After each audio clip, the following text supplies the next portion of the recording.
Hello, everybody. Hopefully we're all doing well today. It's a wonderful day in the neighborhood. Let me go ahead and get my stuff together here. All over the place right now. All right. Bam. Oh, blam. Yeah.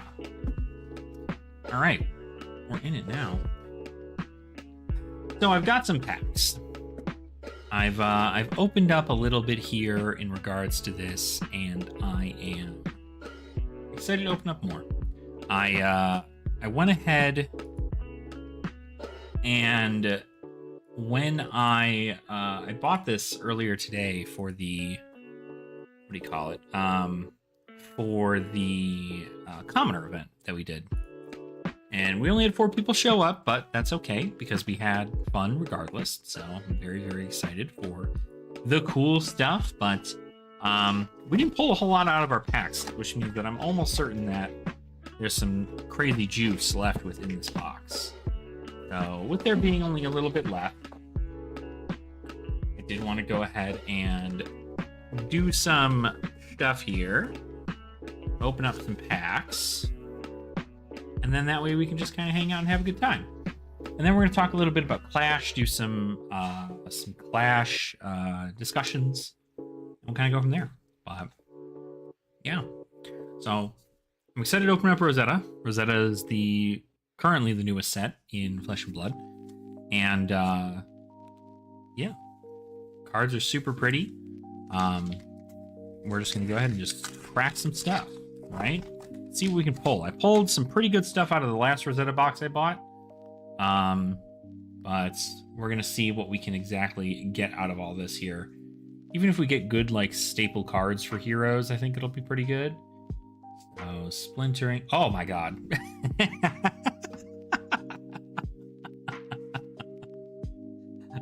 Oh, boy. What a hit. Let's go. Let's go. That's actually so sick. Holy shit. Holy shit. Holy shit. Holy shit. We pulled a felling. This is the first pack. This is literally like the first pack off the top of the box. If we had any more people show up tonight for Commoner, they would have gotten a felling in the crown. That's crazy talk. Holy shit. That's cool. Well, good. One less of these I have to buy. That's nice. Hell yeah. I didn't even see what the rest of the rainbow foil harvest season. So, hell yeah. Well, that's good. That's good to know. One step closer to doing cool Florian things. Yeah. Sick. Hell yeah. Let's move these to where they probably should be, is over here. Yeah. But Commoner event was really, really fun. We got through quite a bit. You know, we got to play kind of the heroes that we liked and do all the fun bits, and we're getting prepped for Clash during next week.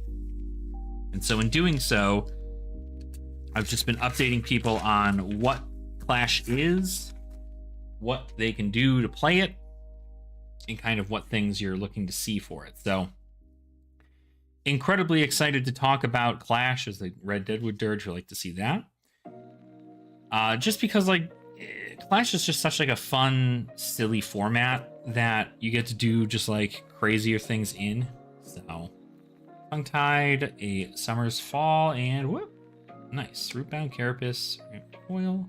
Oh, is my cold foil? It is. Cold foil Runehold Release. Nice. So there we go. That's another thing there. We know our cold foil is a freaking common. That's okay, because I'm fine with them being commons. Nice. Cold foil Runehold Release. One of the ones I was missing. So, pretty cool stuff.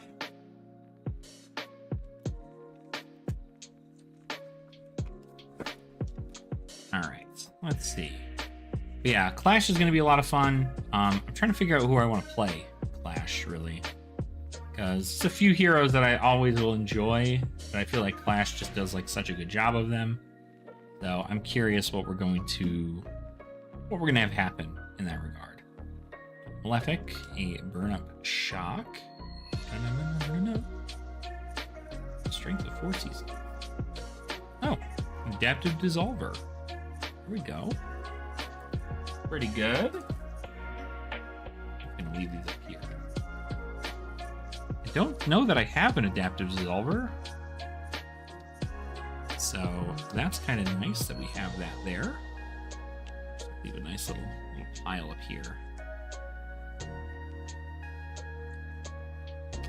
But yeah, I'm pretty stoked. I'm trying to figure out what I want to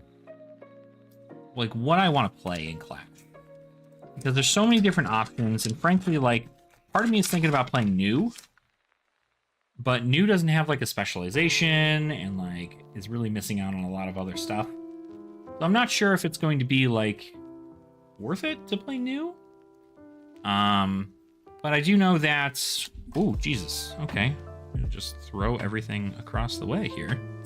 But I do know that, you know, at least with the addition of rares, I can play things like Bonds of Attraction and other like interesting things. So Red Malefic Incantation is pretty good. A Rainbow Foil Fry. Oh, a Dust. There we go. Nice. So we got ourselves a Dust. I don't think I have to get any more Dusts now from the Fertile Fields. I think they're all set. So that's good. We got a Dust. I think we're going through a lot of our Majestics here already. So curious how many of these are going to be in the box. But I don't know. Let me know if you guys are watching. You play Clash at all, or like you were going to play the Clash format? Like what would you play? You know what you'd play. Splintering Deadwood, Strong Yield, and Aurora's Butt. Probably another one of those cards that ended up going pretty well in the market for some reason. No, Aurora ain't got no ad. That hasn't stopped people before. I'm gonna try not like fast roll these. I seem to like immediately want to do that, and so I'm trying to like slow roll it, appreciate the stuff. Electromagnetic Somersault's a good card. Vantage Point's a good card. Let's see. Whoop. Static Discharge. Oh, nice. One of these guys here. Any tips or advice for someone new to the game? Yeah. I would say tips or advice is, if you're new to the game, you should first and foremost make sure to go to a pre-release. There are pre-releases happening within the next couple of weeks. So I suggest going to find an LGS near you and going to the pre-release of The Hunted, so you can get an idea of what Limited is like. But outside of that, play at your budget. Play at whatever you want to play. Most places tend to play in Classic Constructed, but in some cases, if you look for it in the event locator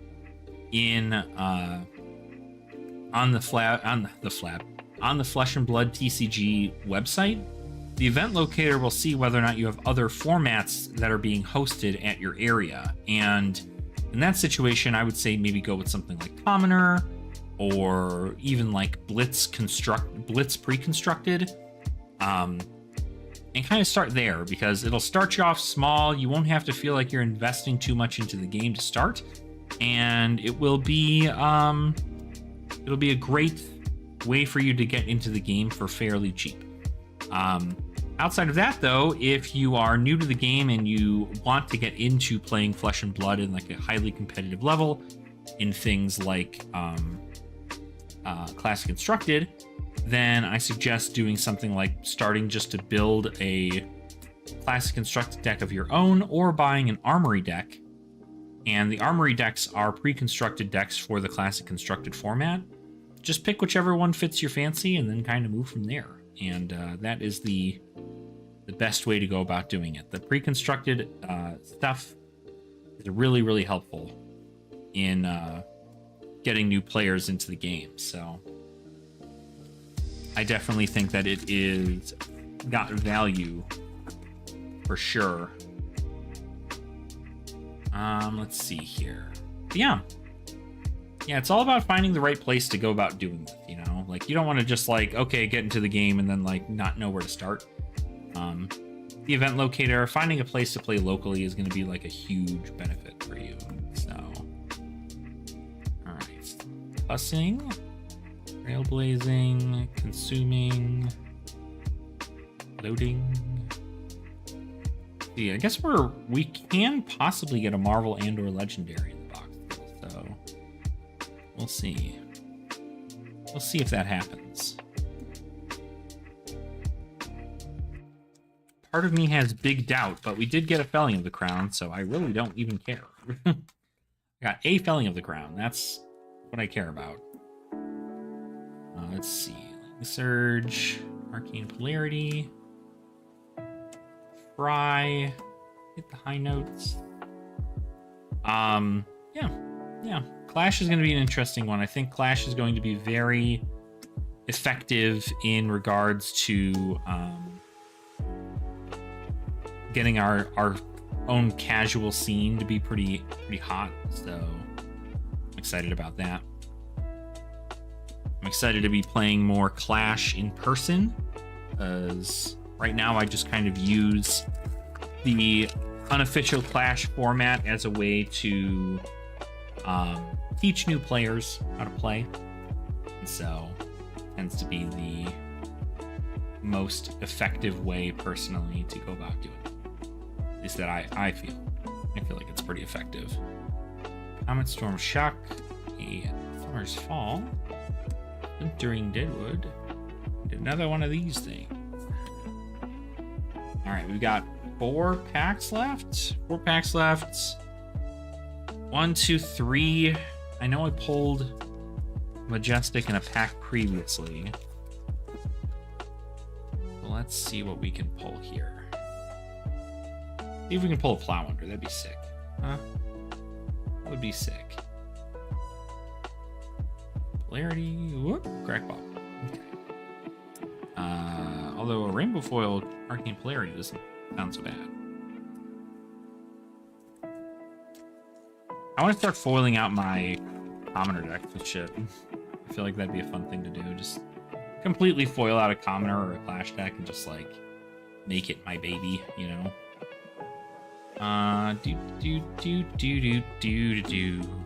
Okay. Somersault Red, boom. Boom. Okay. And one more. Oh!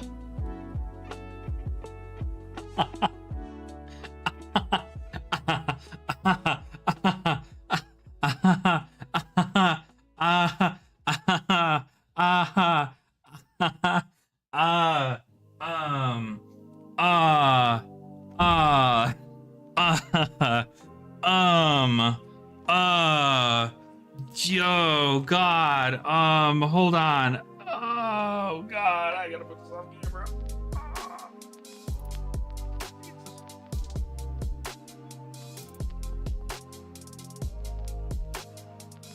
Oh my God.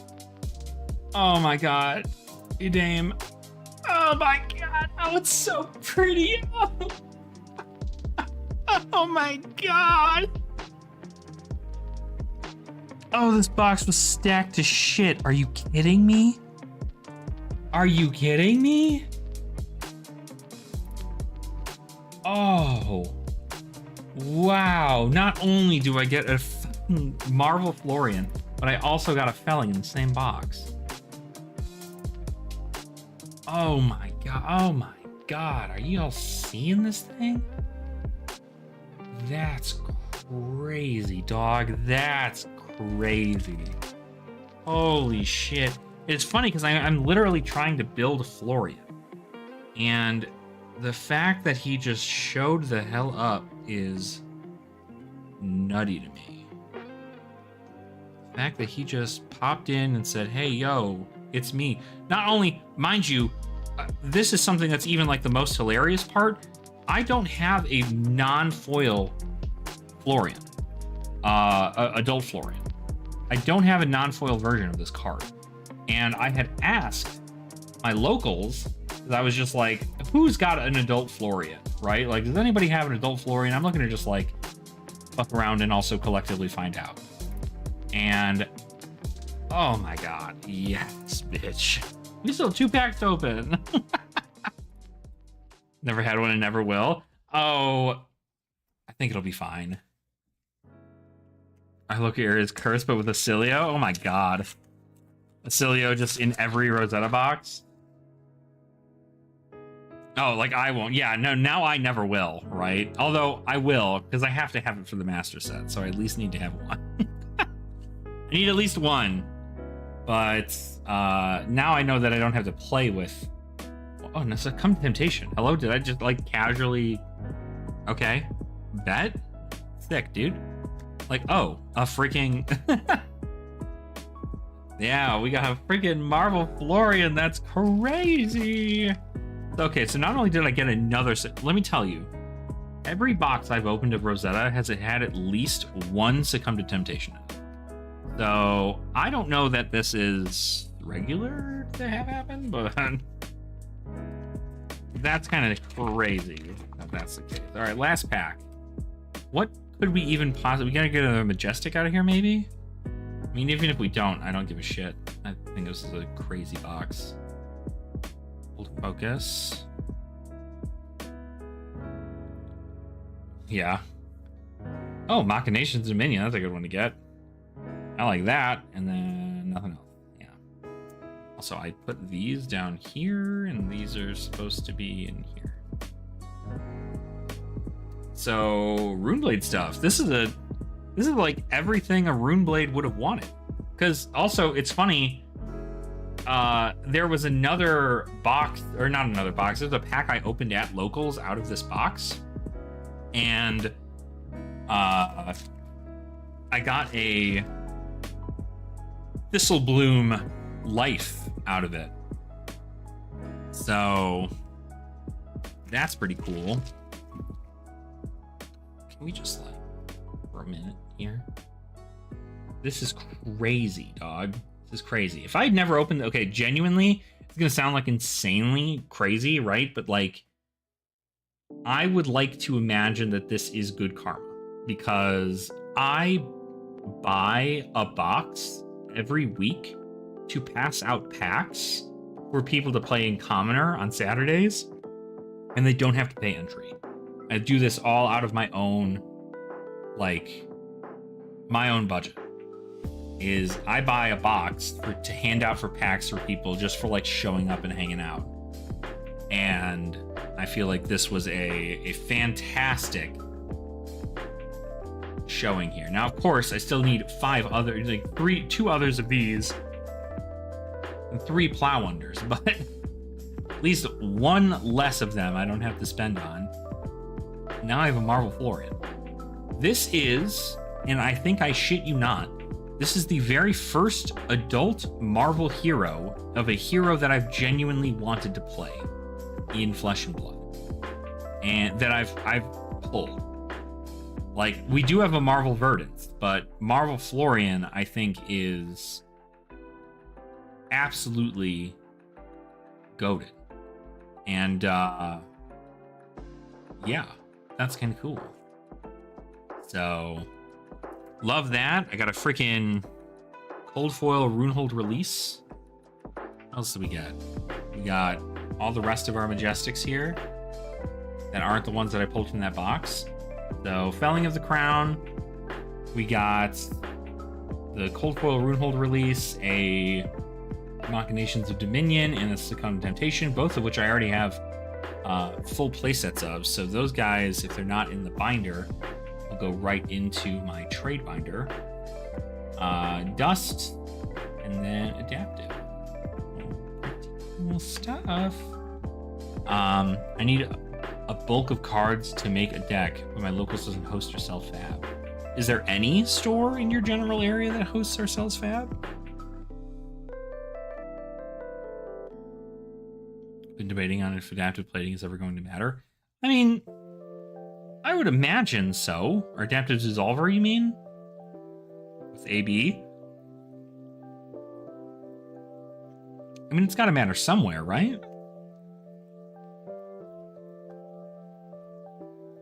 At least until we figure out. Right now, it doesn't matter, because right now you have an entire hero that destroys your armor. So, it's kind of hard pressed, but you're also not running that into them. Let me check real quick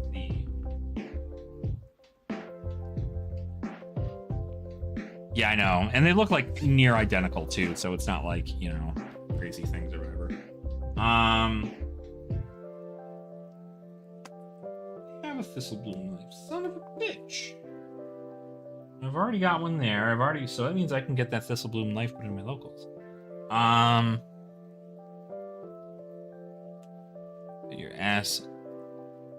2 days a week. Oh yeah. Well, there you go. I'm telling you, like, sometimes you just make that happen, you know? I mean, I certainly don't think it's like okay that you need to drive so far for that. But it is definitely it's definitely a great you know, what's the word I'm looking for? It's like there's value in doing it, right? Okay, so let's check to see if any of these guys get something out of there. Damn, I can't believe I pulled a freaking Marvel Florian. I'm about to freak out, dude. I'm about to freak out. Okay, check the binder. This is the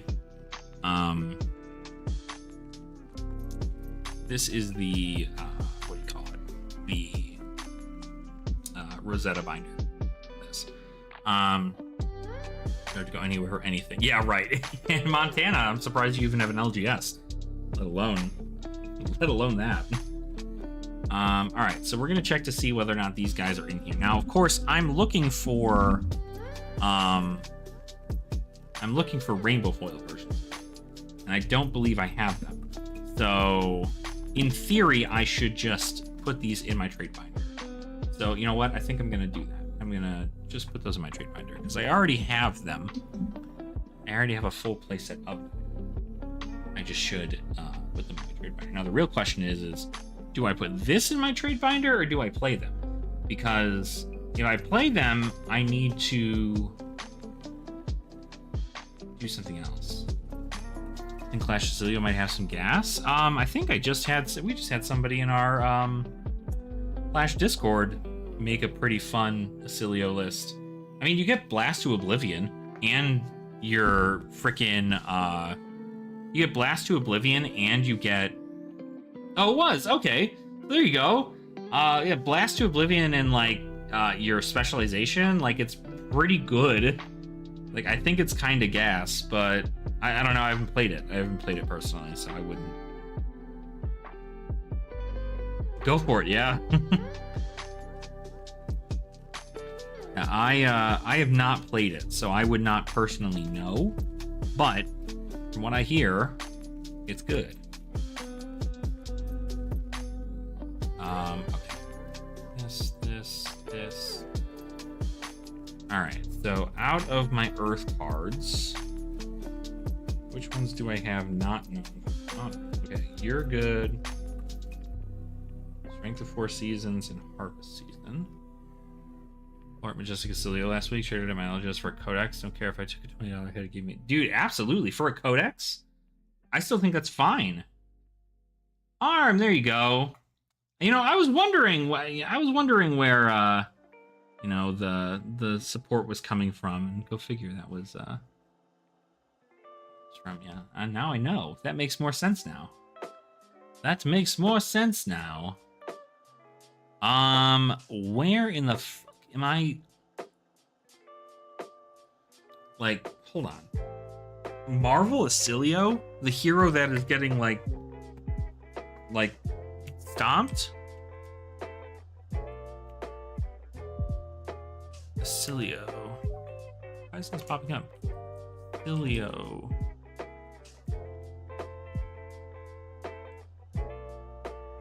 Yes.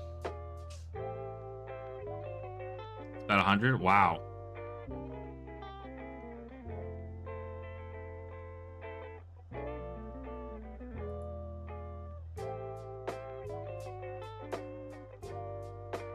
You said it's 100? The Marvel Acilio.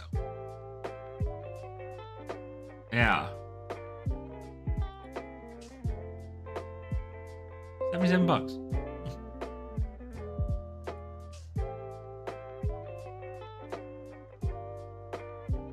You know, that means you got a deal.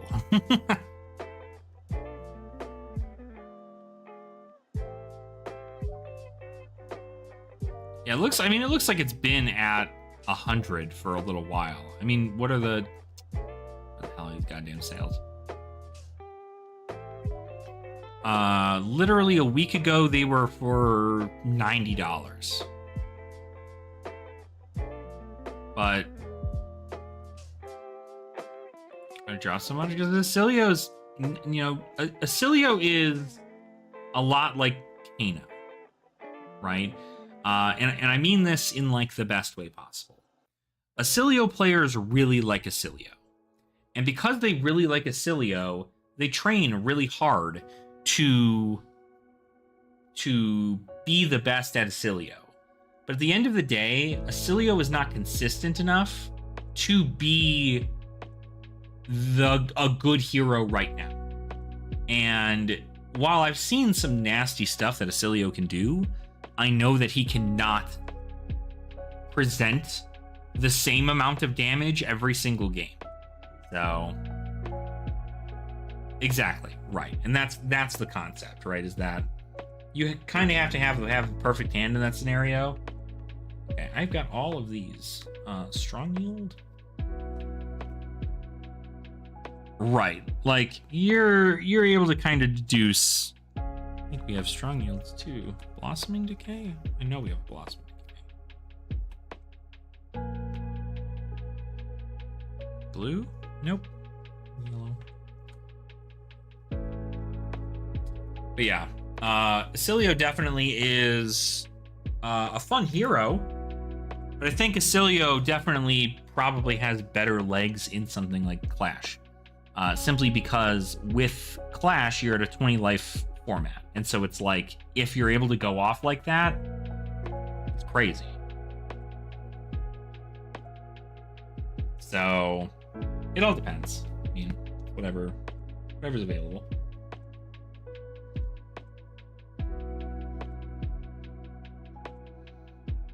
There you go. I mean, hey, at the end of the day, you got an incredibly good card. Like, you traded a card that you were not going to use for a card that you were going to use. So, yeah.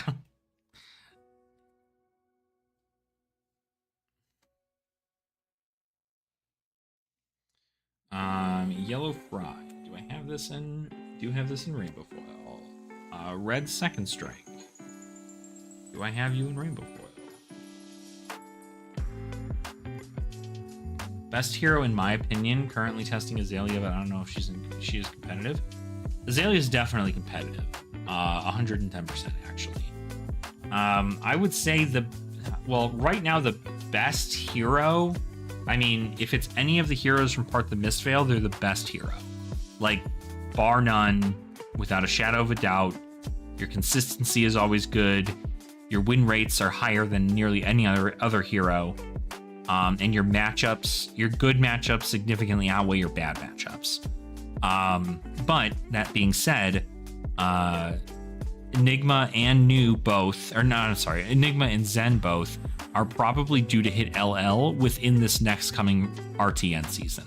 And if they do, that just leaves New as the only hero left from Part the Mistveil, and even then she's probably going to be pretty up there. So,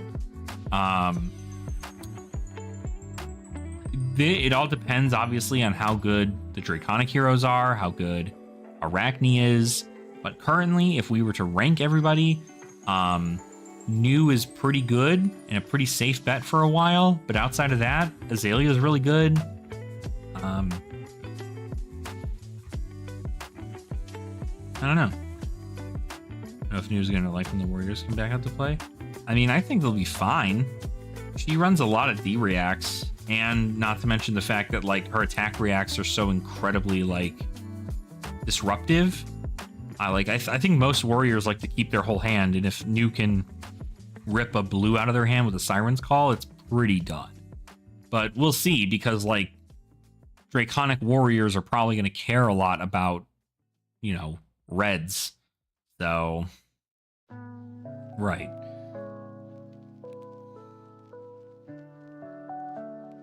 Right. And like if you keep ripping cards from the hand of a warrior, I'm not saying a warrior needs a 4-card hand, but like they're significantly better with a 4-card hand. And so that's just how it be. Of course, I think I have every single one of these. Yep, I've got you. Wizard stuff.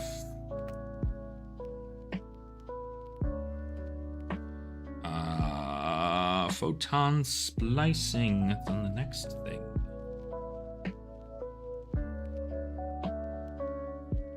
Etchings and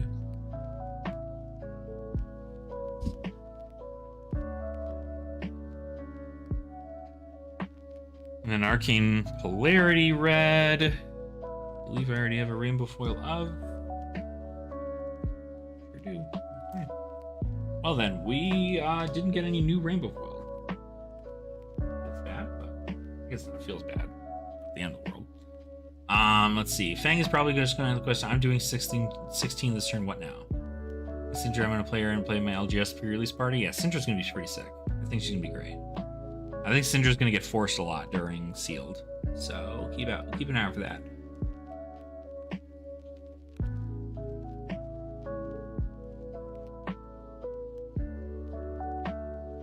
Yeah, I think, like, don't get me wrong, Fang seems a whole lot, especially with those stance cards, like, Fang seems a whole lot like a hero that's just going to care about being like, cool, I get to go, like, wide. But you have to, like, set that up pretty well, you know?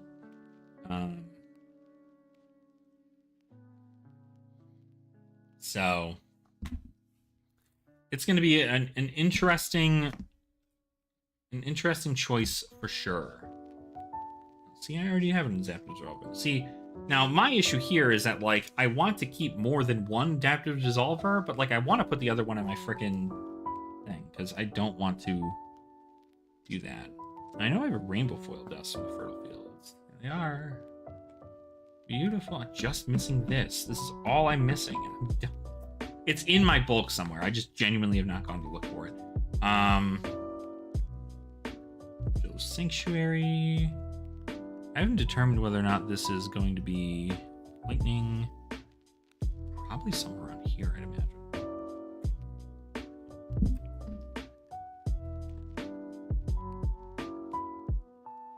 Dude, near 3-card 16 is crazy.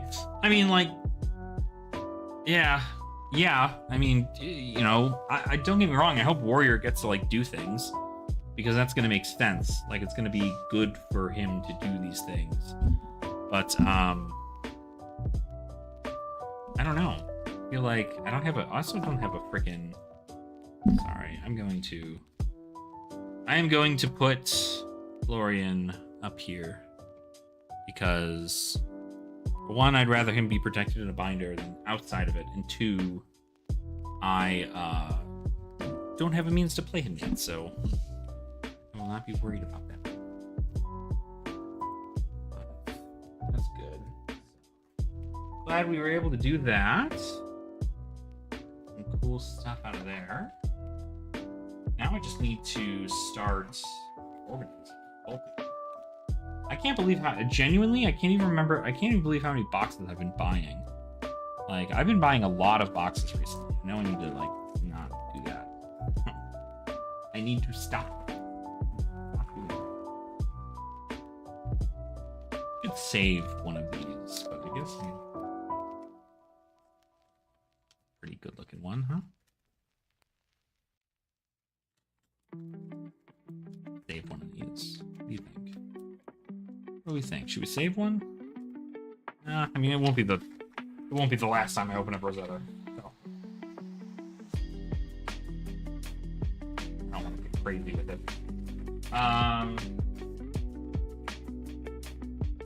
Okay. Yeah, I don't know. I mean, like, I think it's going to be an interesting format. I don't know. I hope the Draconic cards do enough to where it's going to make sense and it's going to like be good, but I smack with that I don't see a lot of people run Deep Blue Sea. Swing my dagger, give it +1, pitch 3 blues, coming in for 9, now go again. Yeah, that's something I used in Sealed was Deep Blue Sea. But I feel like does it give it 9?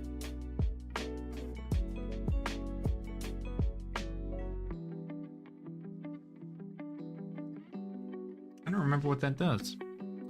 Here, hold on. Give me a sec. Now that we're done counting that stuff, we're down counting our blessings. Counting my blessings.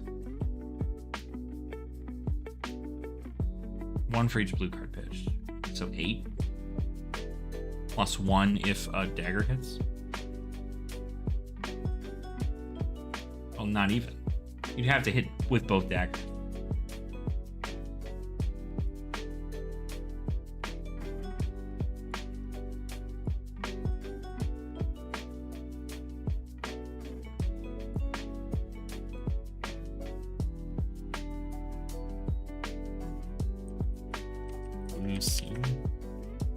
Yeah. Now you gotta pay 4. Yeah, right? You want to see that? You want to know how crazy that is? 77 for that, but let's take a look at Codex of Frailty. $80. 81.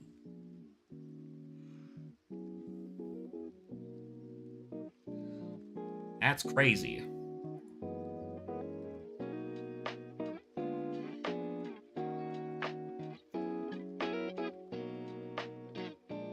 Yeah. I know what you're talking about. Yeah, it is nice. I think it'd be significantly better to just be like, who will like swing dagger for 1, pitch another blue, have Deep Blue Sea come in for 7. I guess it would be 8. Here, so let's say dagger hit, right? Let's say Beckoning Mistblade hit. It'll be +1 on their next blue attack and then go again on that. So when we pitched a blue to attack with dagger, we've got 1 float. So then we play Deep Blue Sea, pitching another blue. Yeah, it comes in for 5 and then 6, 7 because of the blues, and then 1 for the dagger. So it'll come in for 8, go again. Like that is pretty good. Don't get me wrong, but you know, you have to hit with the dagger. Which, let's be honest, is a lot harder to do when it doesn't have piercing.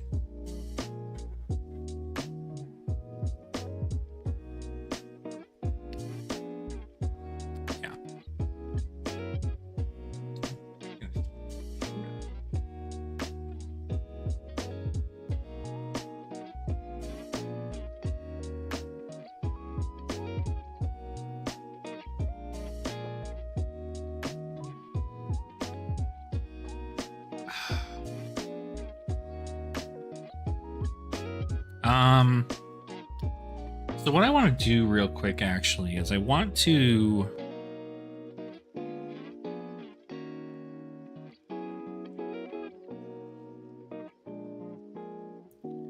Because you don't. I mean, like, if it's endgame, I could see it, but like in most cases, I think most people will allow that to hit. Also, I realized I'm going to, real quick, turn my camera off. And I'm going to recenter it. Be me. Then I'm going to.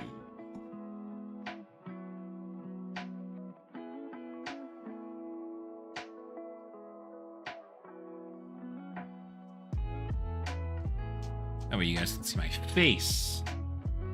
All right, jump scare, 3, 2, 1. Ah! Right. Oh. Jump scare.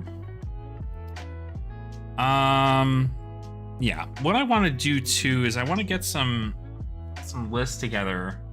Actually, man, now that I pulled that Florian, I really want to like perfect. That is insane that I own like out of just those cards alone. Felling of the Crown is like $60, $50. The $50 card plus Florian.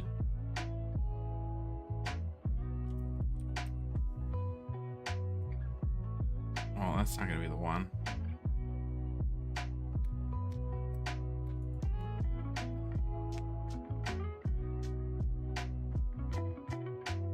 Yeah, right. I mean, Codex is, I mean, it's getting eaten up. I mean, a lot of people who are joining the game are getting really excited about $109. Oh my god, I paid for the box and then some. Let's go. These Rosetta packs have been wrecked. This is criminal. This is criminal. This is criminal. First and foremost, how do you get this to be here? Second off, a TCG 10? Marvel Thorn? Ooh, that's kind of fucking clean, though. That's kind of clean. Oh.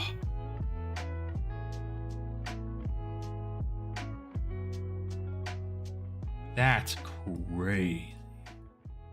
This is correct, though.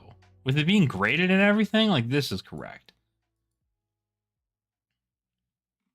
But yeah, I mean, there certainly are going to be no Rosetta Thorns. I mean, like, this is one of the hardest ones to get. This is, like, one of the hardest ones to get out of the set. And, like, that's crazy. I own... This blows my mind. This card being $165 for a cold foil, I get it's the Fable, but, like, that's nuts.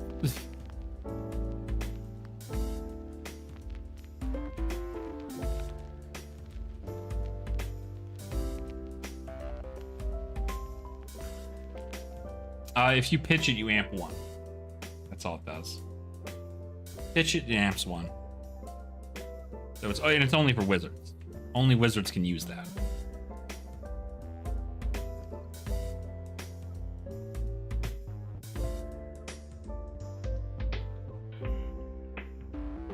And I'm not gonna lie, like, my boxes have been kind of like pretty hot recently.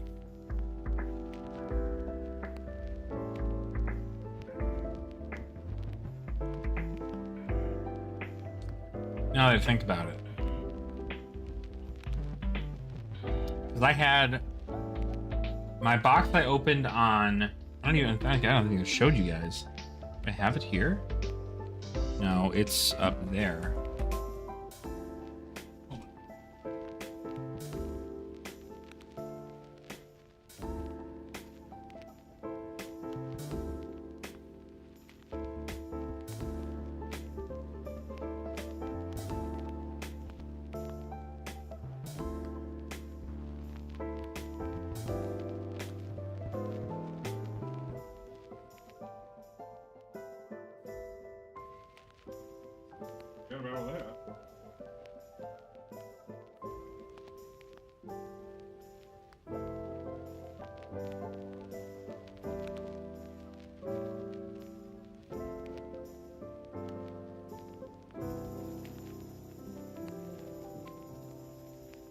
Where is my other thing? Also this.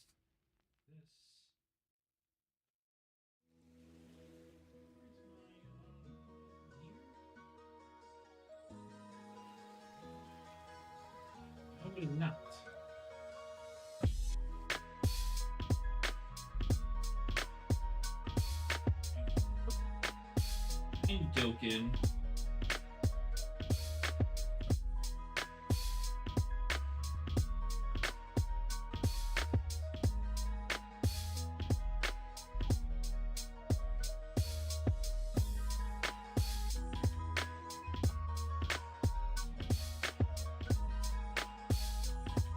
So on what the hell is it? The Majestic Melt? No, just the rare melt cards illegal for flash. So on my, what was it?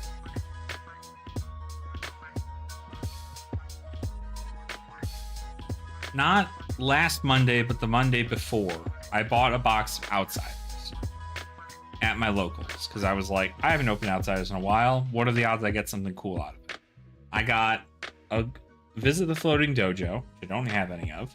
I got a Shakedown, which I already have 3 of, so this gets to go in my binder. I remind myself about that. I got a Stab Wound, which is like relevant right now and actually pretty good. We got a Rainbow Foil Spreading Plague, another attack reaction I don't own. We also got a Silverwind Shuriken. And then we got a Amplifying Arrow. Then, to top it all off, my very first pull from a box. My very first time pulling this rarity of a card from a box ever. The Plague Hive. So, Plague Hive's hot right now. And Plague Hive is going for money. So, I pulled a Plague Hive, paid for my box. Then, the week after, this recent week, I bought a box of Rosetta. And I got, hold on, these are from this, actually. I bought these two. Obviously, Toma Harvest is not from Rosetta. I bought these guys because I want stuff for Florian. But I got Drink 'em Under the Table. You know, pennies, right? I got Mental Block, pennies.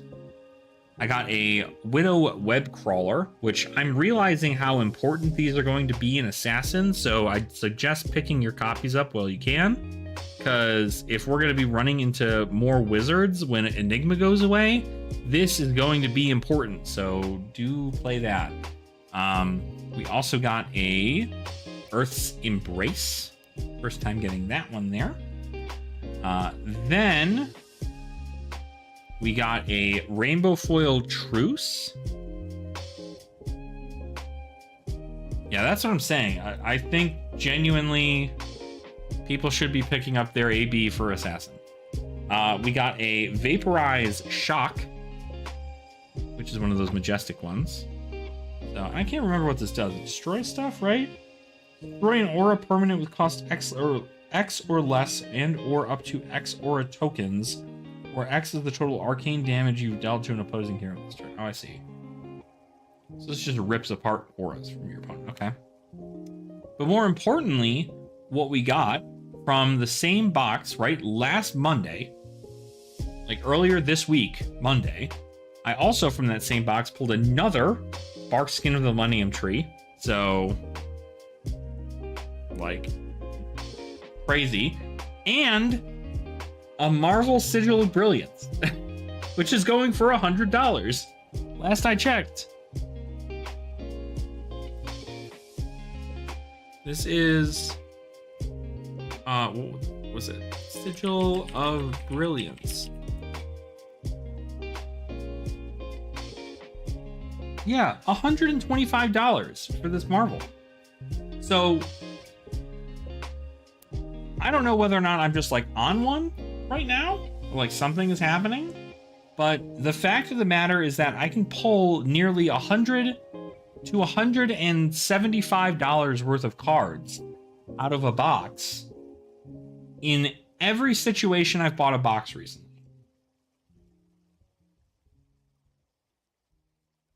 There are 2 prints of Sigil of Brilliance? What do you mean? What do you mean? What am I looking for on here?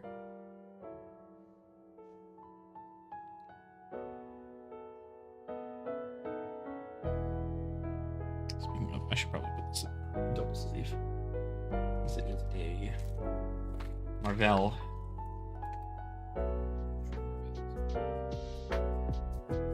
Definitely good.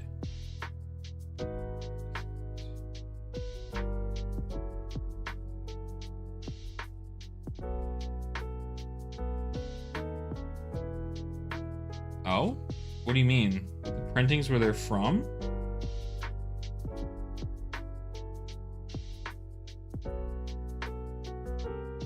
So, like, Rosetta? Like, does it not say something different?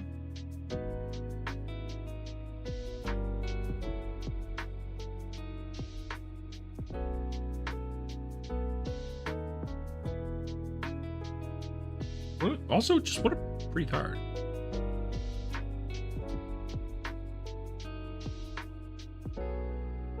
A different hue. Oh, yeah? How do you have an example? I don't know if you have my Discord information, but if you need it,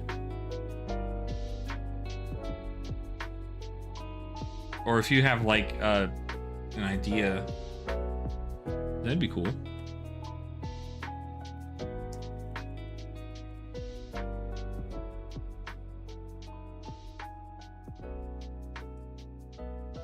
Did you?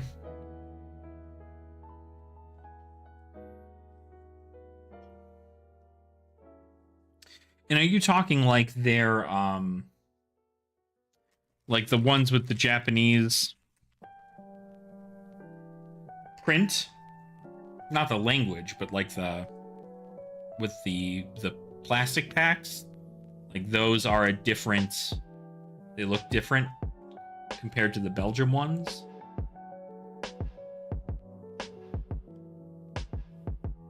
Gotcha. I mean, that kind of makes sense. Look at this freaking fire. Plastics are far more reflective. Ah, I see.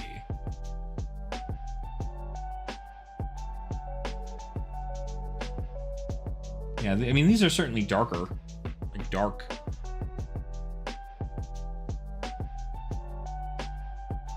It's pretty. What happened to my face? You let me do this. You let me do this? What is this? I must be like picking at my hair or something. Not good. That's not good. Alright, sick. Yeah, I'm so freaking excited. I can't believe we pulled all the good stuff. I'm so stoked.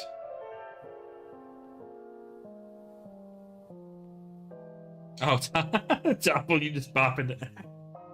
Sick. Sick. Let me pull up my Discord real quick. I was just like, what did I just get a notification for? It's 12:40 in the morning.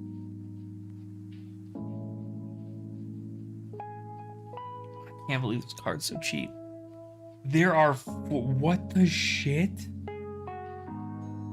Y'all, you're not even seeing this. Yeah, it's not my Discord. If you find my name in the list of people, you can just click on my name and send me a message. I'll get it.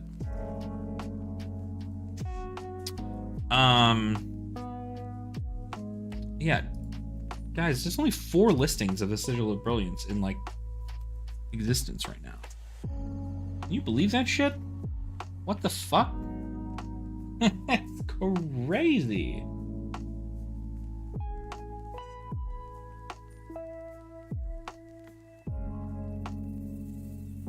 There's 4 listings. This is getting eaten up.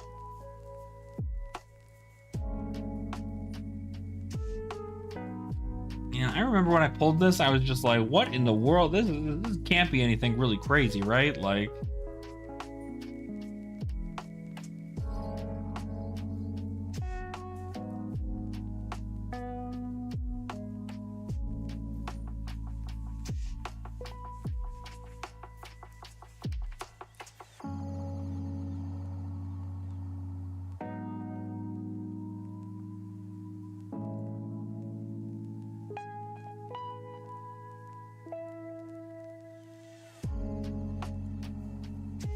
I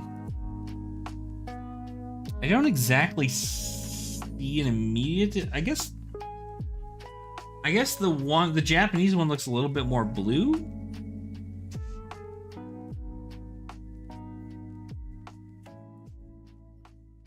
Also, is there?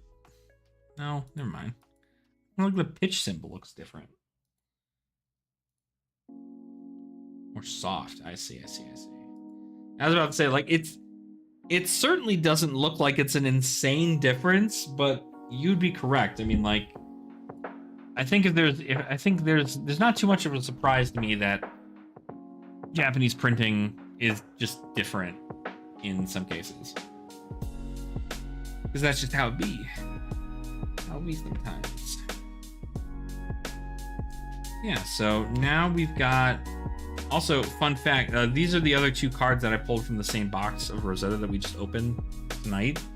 I got a Rainbow Foil Heartbeat of Candlehold and a Thistlebloom Life.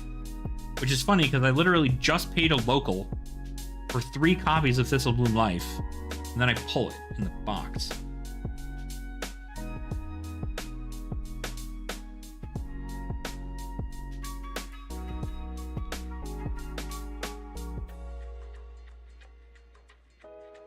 Well, yeah. But that's what I'm saying, is that, like, it doesn't matter, like, the language. It's more specifically, like, where it was printed, right? Like, Japanese, like, there's a lot of people who just say, like, the Japanese card stock feels better than the Belgium card stock, or, like, the colors pop better on the Belgium cards than they do on the Japanese cards. And so I think it's just like, I don't know, it's depending on how they do it, I guess, but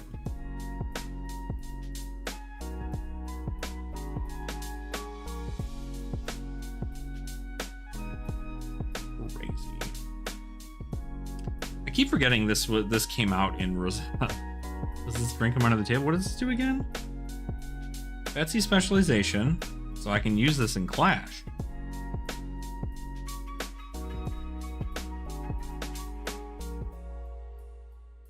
Maybe?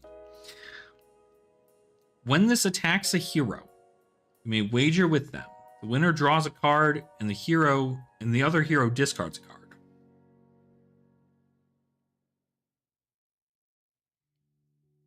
For 4? An 8 for 4.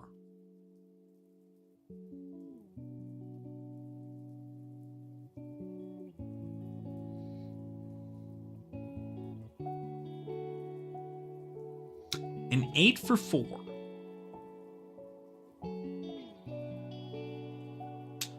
We just need to, like, put that in perspective too, right? Like, that's pretty good.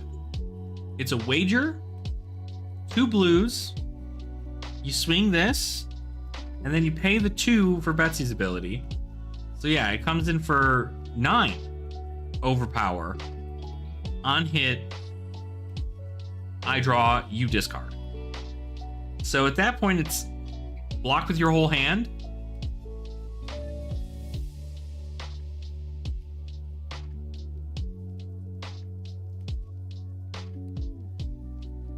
If you even can, right? Like, you gotta hope you have them on a turn in which, like, they don't have any armor. This is like a great card to, like, end the game with, because you're just like, oh, cool, okay, send it.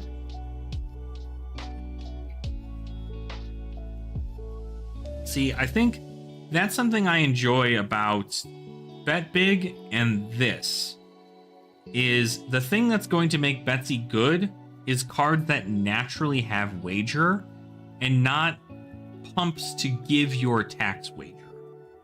And that's what I think is going to be the way Betsy does pretty well.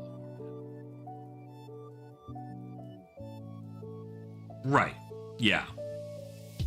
Yeah, that's effectively the same thing. Like, it is better when cards naturally have the wager mechanic than when you have to give them that.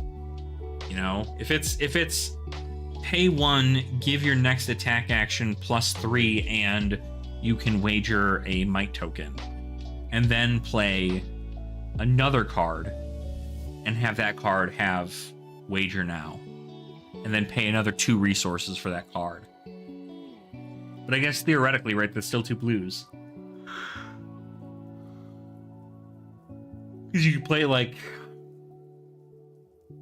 You could play like... Well, Guardian doesn't have that now, then I think about it.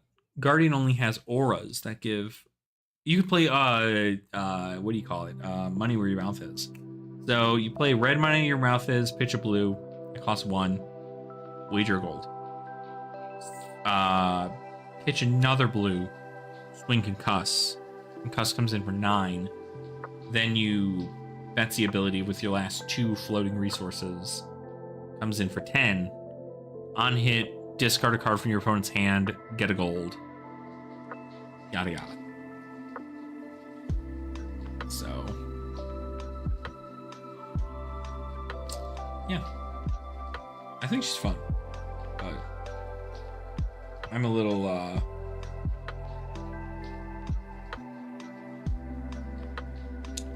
crazy.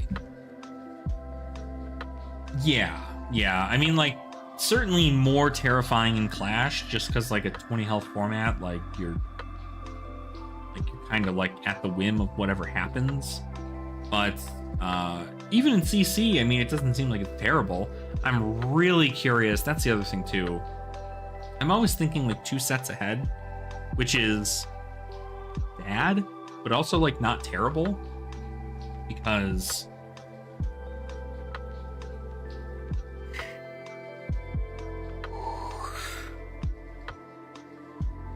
see all that shit that just happened, how I, like, burped and then I had to yawn. Just know that every time I do a jump cut in any of my videos, it's because that thing happened just right there. But what was I gonna say? Even in CC, it's not terrible. I think that Mastery Pack Guardian's gonna be kind of crazy, personally. But overall,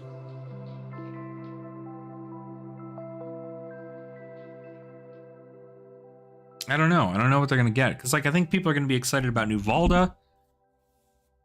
It's like Earthlore Bounty is about to go. Also, that's something we should check out. It's a Cold Foil Earthlore Bounty.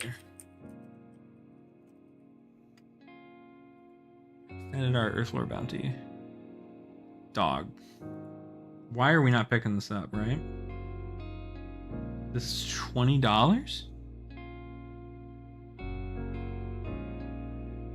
This is $20.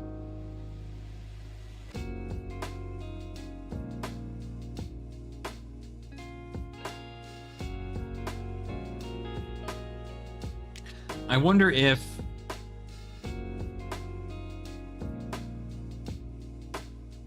I don't know that it'll only be a Valda card. I played against a Jarl that was using this, and that worked out pretty well for them. But, like, also, it's like, I don't know. You have to draw a card off an effect. So if anything, it's real funny because it actually should be really good in Victor. Like, I would imagine Victor uses this, because if he gets a gold and draws a card, then he gets a Seismic Surge token. So, like, that'd be pretty good. But we don't know that it's gonna work well with Valda, because, like, Valda, I mean, what the hell does she do again? Like, you make a thing for Seismics. Opponent draws a card during an action phase. Oh my god. Create a Seismic Surge token for each card drawn that way. At the start of your turn, if you control 3 or more Seismic Surge tokens, cards you own, card can you die. Oh yeah, because it's pretty good. But we'll see whether or not... That's also the other thing. Can you just, like, let me just think about this for a second. If this Valda Bright Axe, is getting a new version of herself as an adult hero, that is going to be the first hero that we are going to see that's adult with a starting health of over 40. That would be 42 health. And if Valda is doing 42 health, that's kind of crazy. I think Valda becomes like quickly one of the best ones. Because if you play things like tectonic plating, and then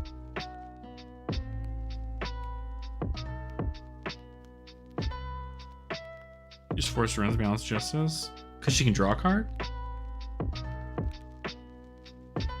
Oh, it's because effectively, if your opponent draws 2, you draw 1, right? So.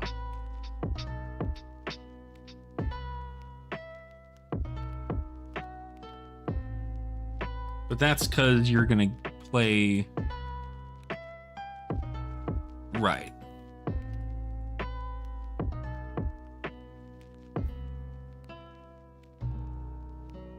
But yeah, that's because you're gonna play Earthlord Bounty, right? Whenever you draw a card.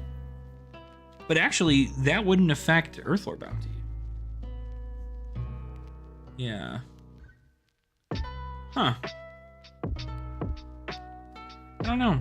Even still, though, let's be honest. $20 for a cold foil extended art version of this card? Like, people should be picking this up. That's crazy to me. That's crazy to me, dog. Also, can we just, like, for a second talk about how I make a Clash gameplay video and it does just as I expect it to do, which is not very well. But the second I make a video about the price of cards in Flesh and Blood, it goes up to 2K views. What the fuck? Don't people want to see gameplay? Or do people want to see more price shit?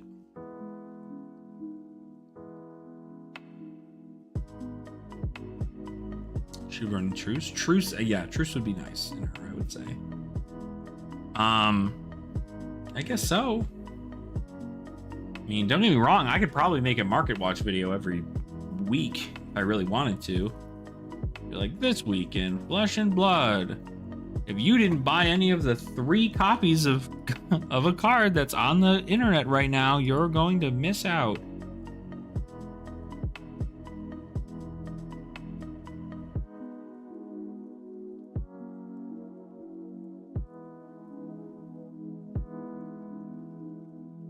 This round's on me.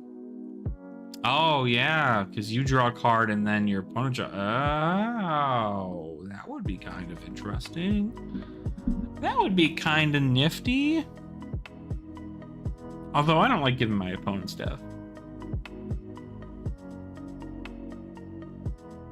Because, like, it's also funny, right? Like, when you think about it, giving your crush attacks dominate is really good. And with 3 Seismic Surge tokens, you can nearly play any of your crush cards for free. The downside is that because you have dominate, your opponent has to only block with 1 card, but it means that if they're in like an aggro deck, like the only time in which it matters is if you're playing something like Crush the Week, and then you're like, yeah, I got you, bitch. Like, good. Yeah, this round's on me.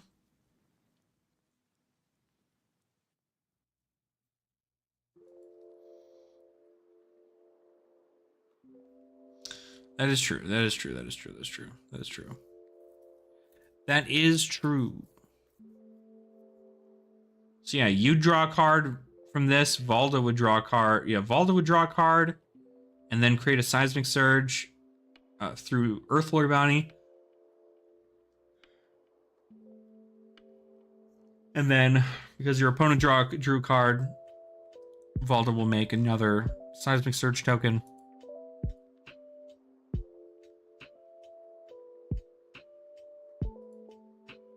And then, I don't know, make another card. Good to see that Swarming Gloomveil went down. Oh. Why are you gathering prices? Shouldn't need to gather prices. Crazy. Man, Everfest is crazy. How much is a box for this? $61? Holy shit. 61 bucks? Hello? Swing Big's $22. This went down. Did it not? No, I mean it went up. I just need a hot card for Ragni. I mean, I don't see why not. I think Art of Desire Body is going to be... It's a 0 for 3 that on hit, if you banish a red card, you get a life and draw a card. And then you can pump it to 6 with the demi-hero abilities. I mean, even if you don't pump it to 6 and you attack with it against a marked hero, and it comes in for 4 go again. 4 on hit go again. Still pretty good. I don't think it's a bad choice at all.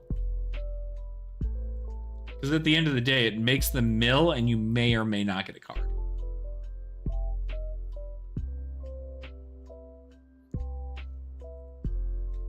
Or a life, right? But yeah. Put away these.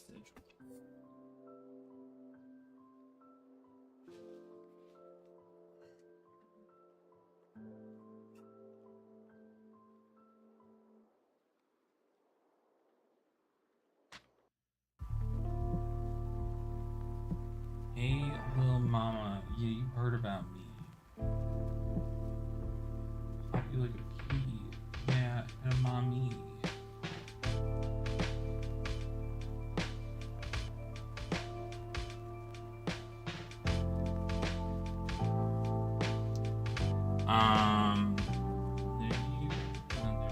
Good. I'm going to put a high in my outside. Looking crazy that I own that card now. I'm hoping that Arachne's going to be cheaper than the standard hero at this point. Like, build-wise? I mean, the specializations aren't probably going to work well for the hero. There's that. And then, of course, I mean, like, you just play assassin cards, right? Like, play the good assassin cards. But you're also going to need to make sure to get the good chaos cards, right? Because, again, I think the big thing that's going to be the case with Arachne is he's going to care about the chaos cards. And the chaos cards are going to really be what make or break the talent. Because if it's just like, oh, I'd rather just run like all good assassin things instead of the chaos cards, then talent doesn't do you anything, and then it's a talentless hero. But if chaos is like, oh, this is the only hero that utilizes chaos, and the like rate of return is so incredibly good that we're gonna continue like doing shit for it. Like, I'm gonna look into that. So, but I don't know. It's gonna be an interesting. Set. I really think the fun things are gonna happen with these. Fun things are gonna happen with the. What do you call it? The. Frick. Demi heroes. But we'll see.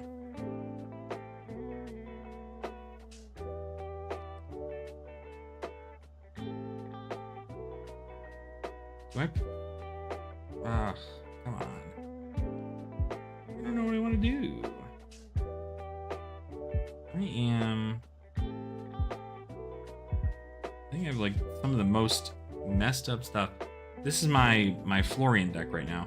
I'm thinking we do 1, 2, 3, 4, 5, 6, 7, 8, 9, 10, 11, 12, 13, 14, 15, 16, 17, 18, 19, 20, 21, 22, 23, 24, 25, 26, 27, 28, 29, 30, 31, 32, 33, 34, 35, 36, 37, 38, 39, 40, 41, 42, 43, 44, 45, 46, 47, 48, 49, 50, 51, 52, 53, 54, 55, 56, 57, 58, 59,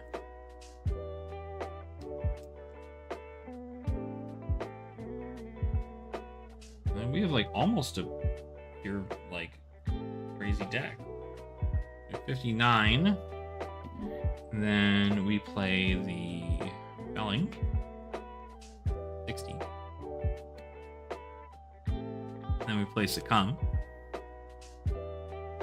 Right, play Succumb. How the hell do we play Florian? I should build like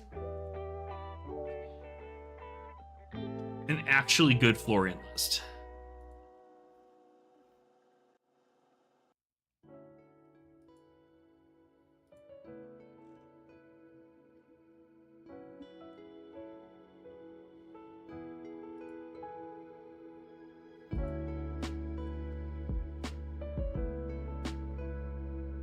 Also, Grasp is not in this thing right now, so Grasp in there.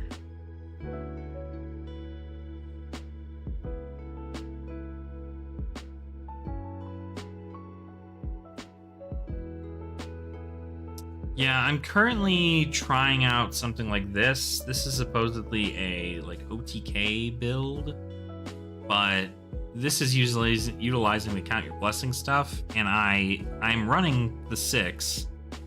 I need to put CNCs, E-strikes, erase faces. I have the Carapace. I have Sink Belows, Solace, Summers, Unmovables, the Plow Unders, the Fellings. And then a bunch of this other stuff. Germinates, Looming Dooms.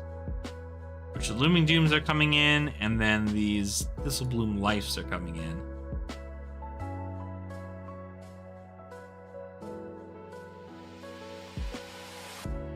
Yeah. I mean, like, you take a look at that, right? But that's the thing, is like, I own this, I own this. I already owned these. I own this. I own 2 copies of this now. I have all of this stuff already. I have all of this. Like all the root bounds, everything here. I have everything down here besides the Germinates, which are like $5. And the Looming Dunes, which I just bought. And then I need 2 copies of Tome of Harvest, and I'm just not going to run Warmongers to both. And at that rate, I'm coming in with quite a bit.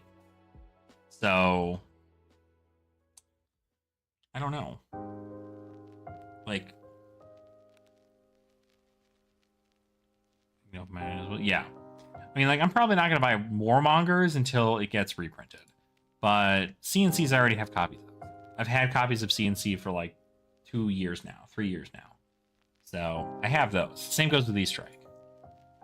I've got those. I just recently bought Grasp, but I bought Grasp like the day Florian was announced, and so I got it for a really good price. Then you play Dread Scythe. Good card. I don't know. Outside of that, like, it's fine. I know that there are just like better looking decks, I think. I don't know. Let's check the public forum here. Hotwood Harbinger for Classic Instructed. Memphis Calling.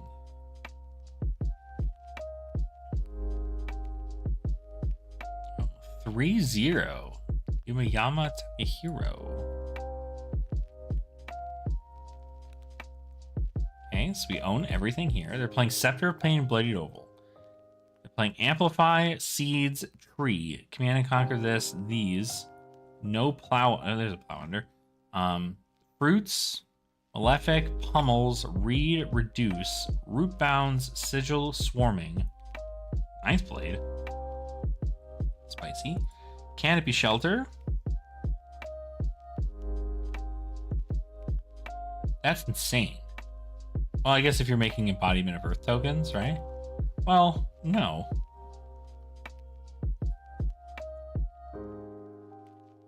That doesn't count. This blocks 2? Oh yeah, create 2 might. That's right. That's good. The Looming Doom. So this, I mean, there's got to be some kind of value to having, to being OTK. I think I need to get trees. How much do trees go for right now? $6?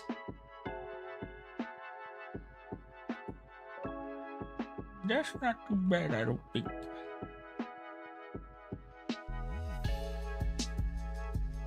Yeah, like most, I have everything else here. I have the fruits, I have the amps, I have all this entire thing except for the bloom veils.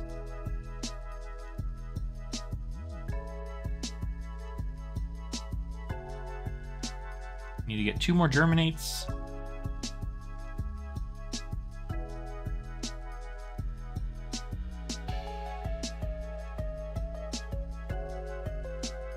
No, I wouldn't think so.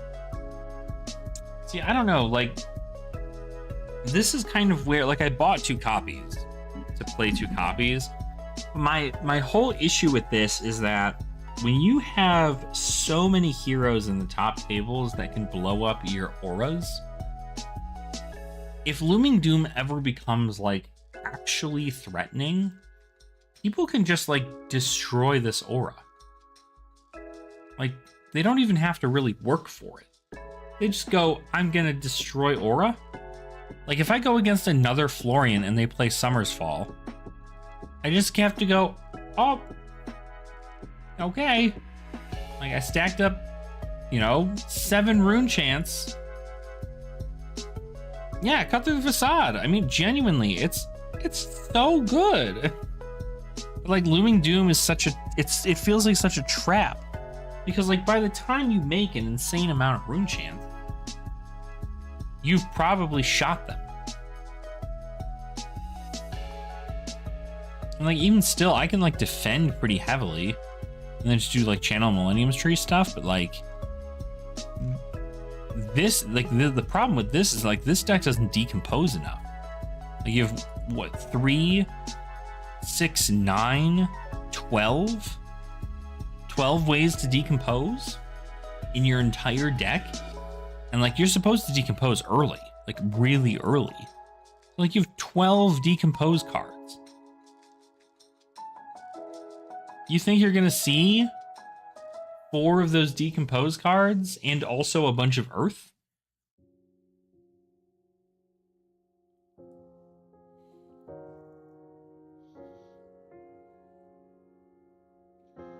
Play Scepter and play cards often. Right, well, like, you play Scepter to try to deal a rune chant, like, don't get me wrong, like, that's good. But what, like...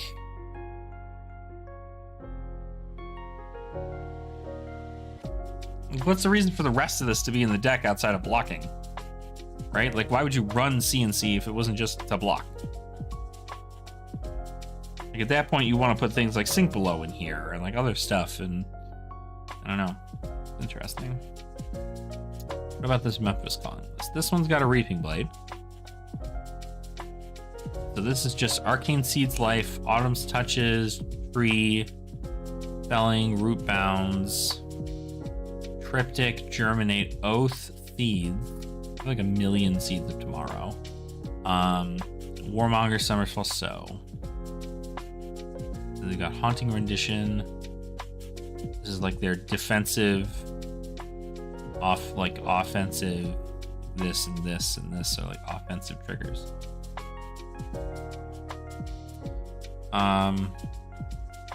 This one has game results. Game results do you have? 338. It's got a 47% win rate, which, don't get me wrong, is not terrible. Coral Sword ProQuest.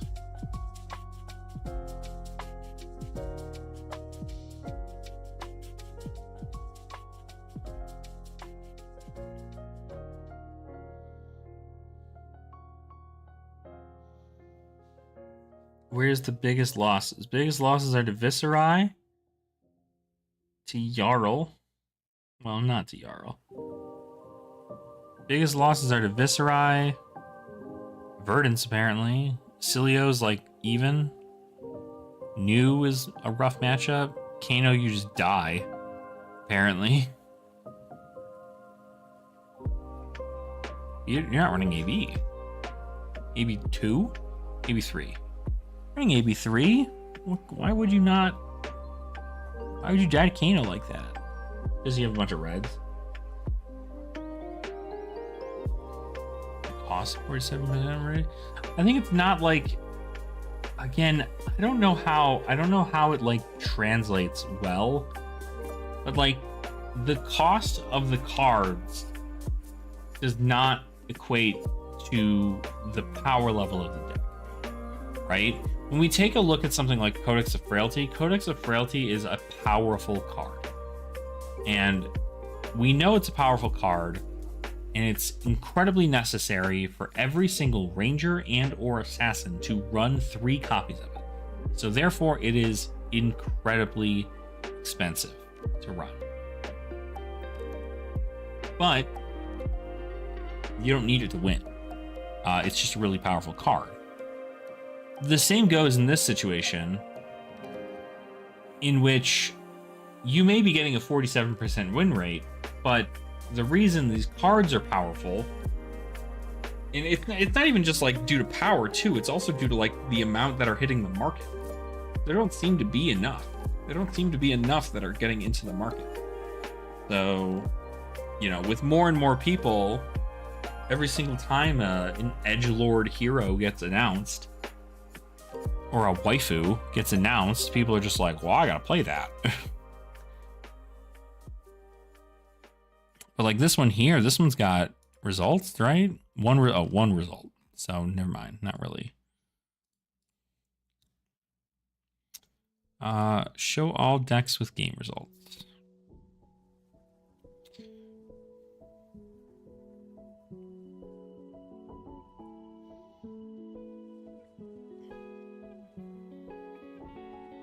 Exactly.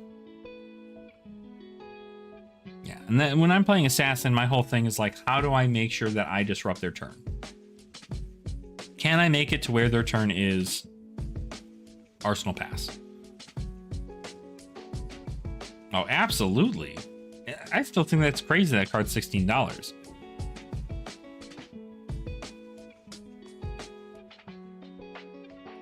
Shoddy straight rotten on my wood. It should be $100. I mean, I don't know that it needs to be $100, but it's pretty good. I think the reason it's not $100 is because you don't get to choose the card they banish. If you got to choose the card they banish, it would be a $100 card, and you would probably have hit LL already.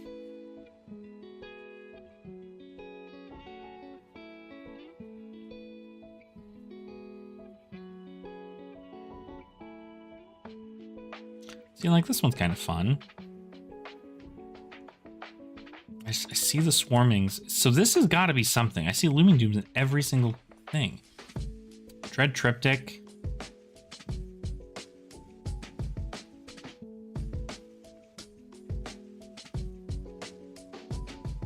Interesting.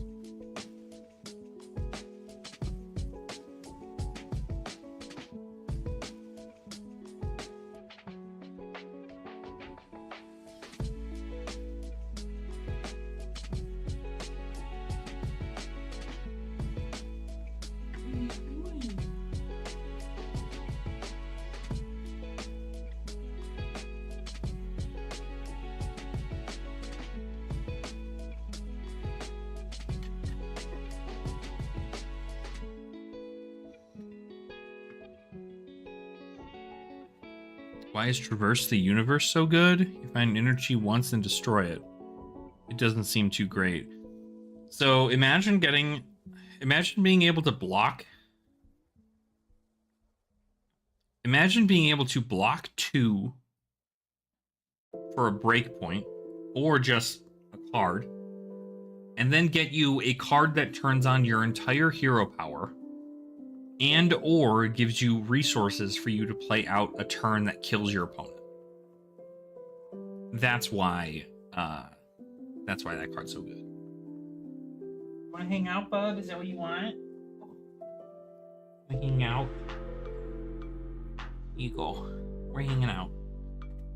Yeah, or God forbid, Marigai. Like, there are cards that care about chi. Yeah, I mean, it's not only just that, but like, I mean, even still, when you think about it, like, you know, Enigma utilizes it a lot because Enigma can just go, okay, cool, block. I have a Marigai in hand. I can block out with my whole hand, pitch chi, play Marigai, attack with Marigai for, you know, use Tunic counter, attack with Marigai for 8. A 1 card 8. I mean, it's 2, but it's, you know, huge. A lot of damage. Also, do you think Dread Triptych's good, Topple? I still don't know how this card gets any value.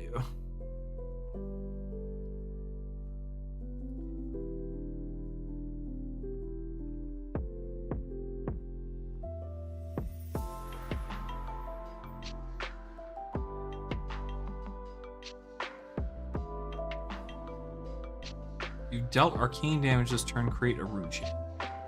It hits, create a rune chant. So what, theoretically, right? You played a non-attack action. Oh, for sure, for sure. It is a good late game target. I agree. I agree in the late game. I don't know, like, it just seems like you have to do so much with it. But like, you pay, what do? You pay 3, so you need a blue, you need a non-attack action. Alright, so if you, Bramble Spark it? In a perfect world, what does this look like? We play Bramble Spark, we fuse it with Rootbound Carapace. No, we fuse it with Sigil of Earth or Germinate. Probably Germinate. Then +3 next attack action, and then when I attack with it, I deal 1 arcane damage. I then pitch that Germinate to swing Dread Triptych. Dread Triptych comes in for 7. Deal 1 arcane with it, however many rune chants I have on the back end. And so now I need to, I'm going to create 2 rune chants from the first effect. And then if I deal any arcane damage, I'm going to create 2 more. I'm going to assume I'm online by the time I play this. And then if this hits it all, coming in for 7, it comes in for another 2. Which means that in total, I can create 6 rune chants off of this 1 card.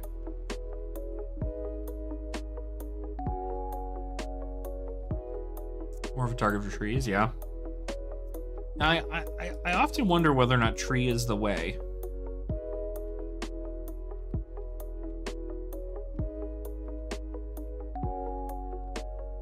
Yeah, Oath. That's right. That's right. That's right.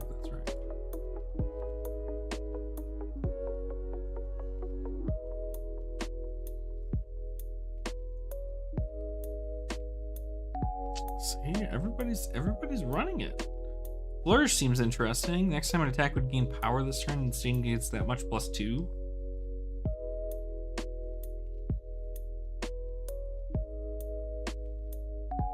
Yeah, Channel Not Heroic doesn't do as much for Florian as it did for Briar. I think Tree is probably a better bet. Because like when a rune chant comes in for 3, no, it's amp 3. It comes in for 4. When your first rune chant comes in for 4 and the rest come in for 1, value. Value town, baby.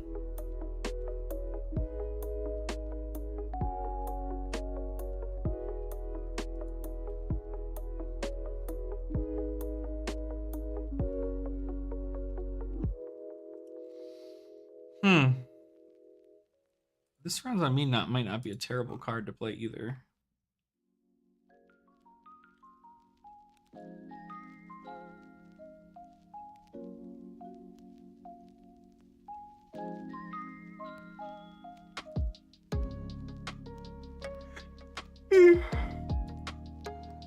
TYB Florian, deck not found. Oh shit.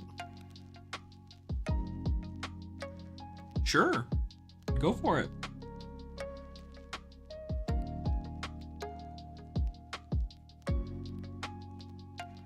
Yeah, I don't know. I definitely feel like I have a pretty good plan of what I need. I think I'm going to try this OTK build for Florian. I'm going to see whether or not maybe somebody will let me borrow their stuff. I have... What am I really missing from that? I'm missing 2 Sink Below. I know that I can just go through any of my other decks and get. Missing my armor, which I can just throw you in here. I need you here anyway. I need Grasp, Face Purgatory, and... Then I just need Germinates.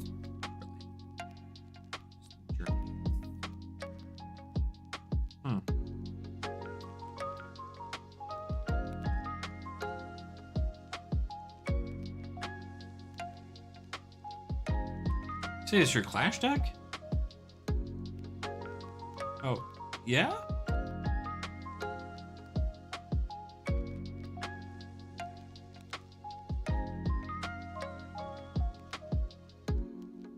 I mean, Brawl. Do you mean Brawl?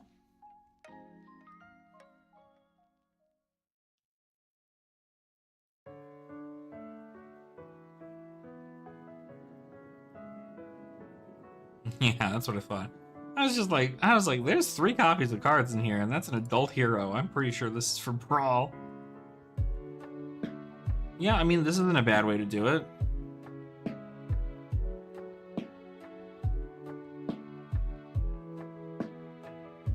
Surprised you're not wearing Vexing Quillhand. Or,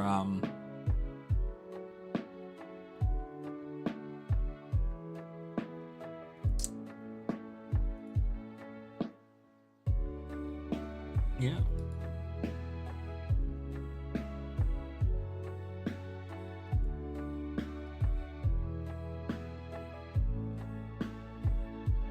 Yeah. I mean, Vexing is banned in Clash, but in Brawl, we're allowing for Majestic equipment. So you can play Vexing Quillhand. Good. You can also play Bloodsheath Skeleton, which I'm not sure if you were aware of there. You can play Bloodsheath Skeleton in Brawl currently. Now, obviously, that's not going to go over well if you're going to play this at your locals, but yeah, it is.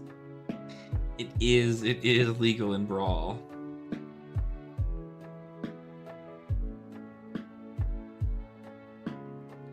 Right? I'm sure that's right. That is a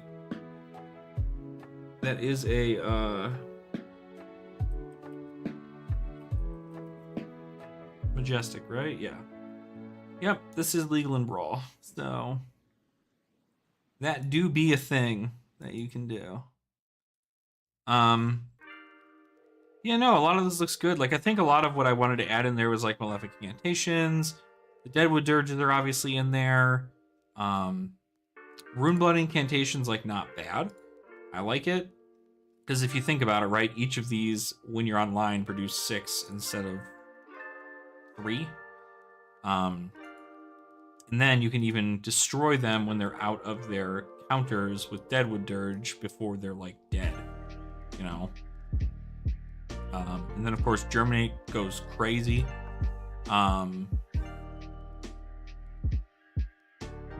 Rights is something I thought about putting in there for sure.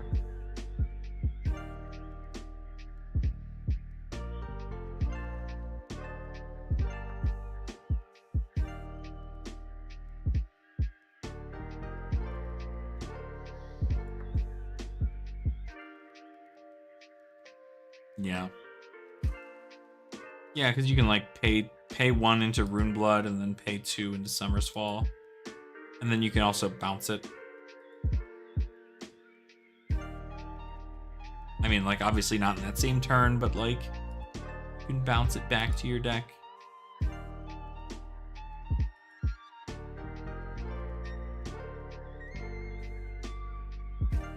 Wait a minute, you can do the same thing with Arcane Cussing too. What?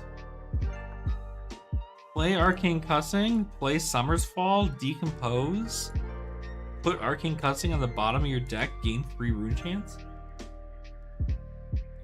Pretty fucking good. Pretty good.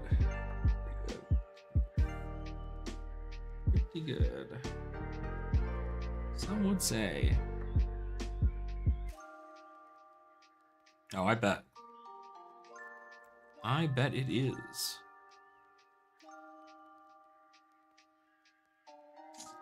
And I wonder if they play Florian so bad.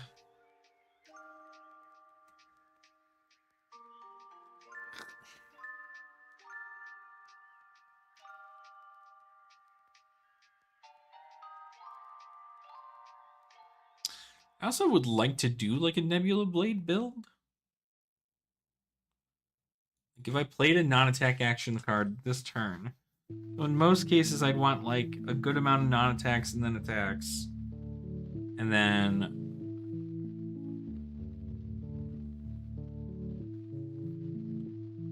it loves Flourish. I think we came to a decision, or I thought like the judges were in a decision that like that doesn't work that way. Am I right?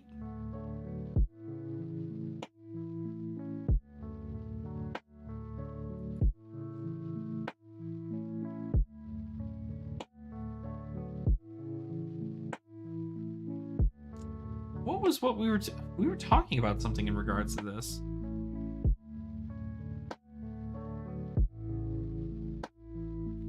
Because like it's an effect that the weapon gains this. Hold on, I gotta find it.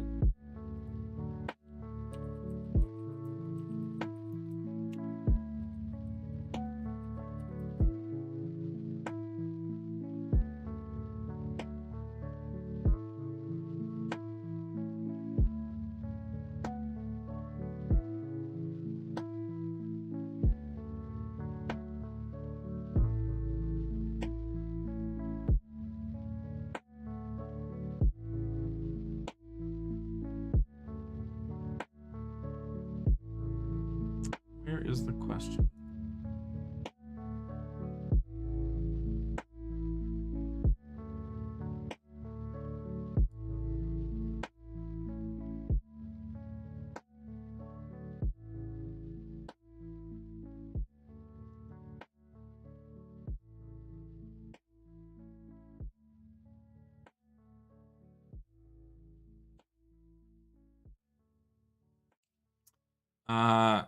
I obviously this is from Reddit, so I can't like promise the accuracy of this, but shield your eyes because it's not in dark mode.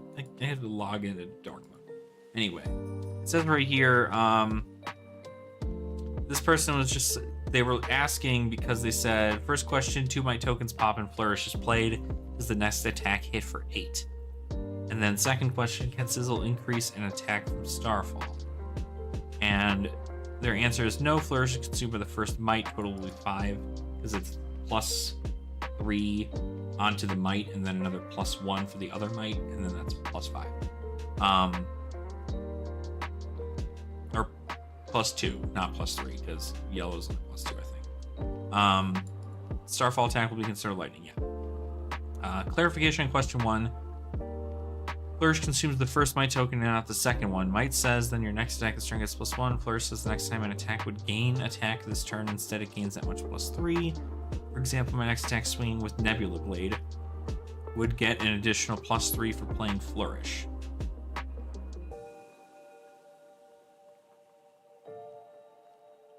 No, I don't think so.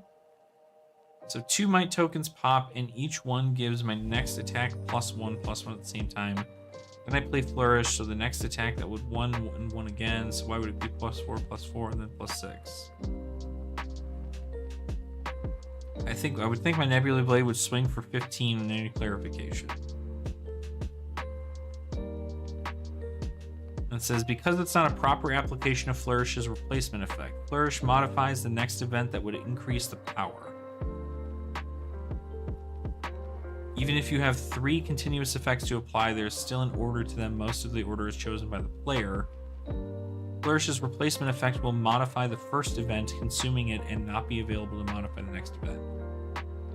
The in-depth explanation to applying multiple continuous events called is staging, but I won't delve into that because it's a rabbit hole.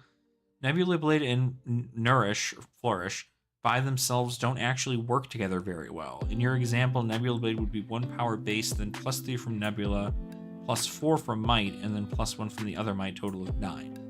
Nebula Blade and Flourish are in a weird non-interaction where Nebula's self-buff effect applies before Nourish resolves, and therefore it won't see the +3 to an attempt to modify it.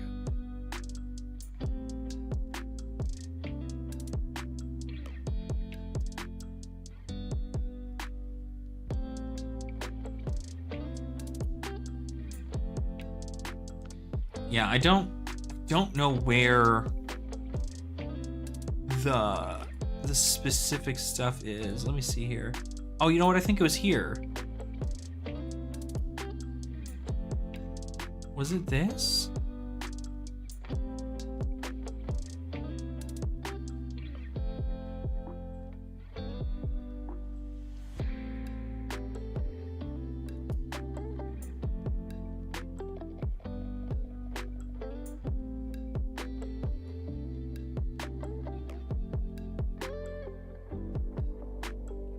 Yeah, that might be the wording specifically. Yeah, gains until end of turn.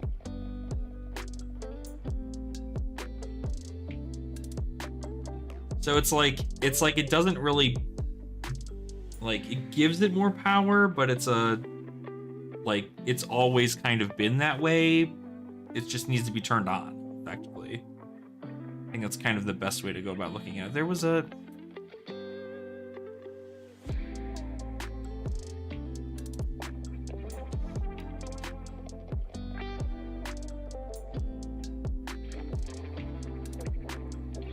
something in the...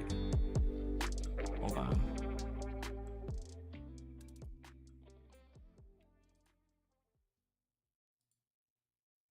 Where's the comprehensive rules thing?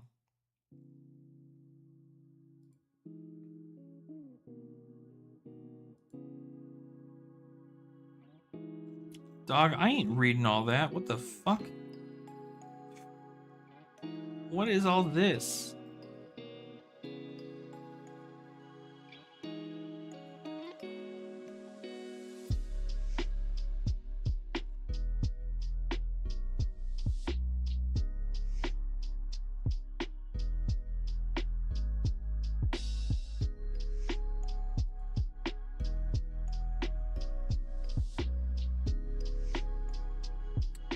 I don't know, actually.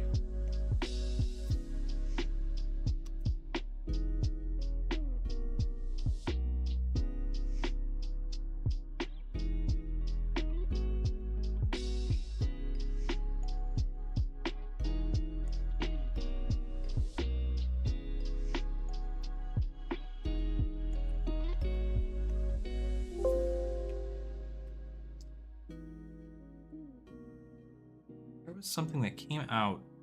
I think it's an article.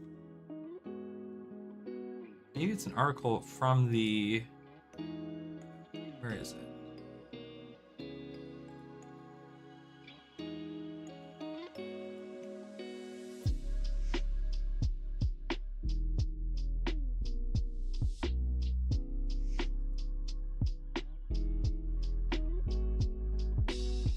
October.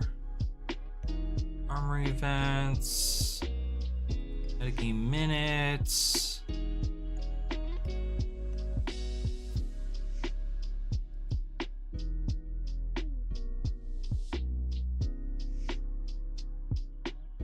Was that a pre-release? So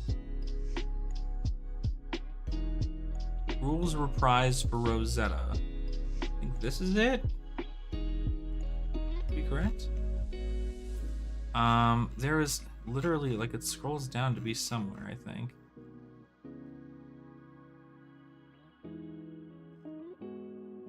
No, I think this is just for limited? No. When would you damage Dark Lightning if you deal more than 3 to a cliff? Damage from Flash Hand.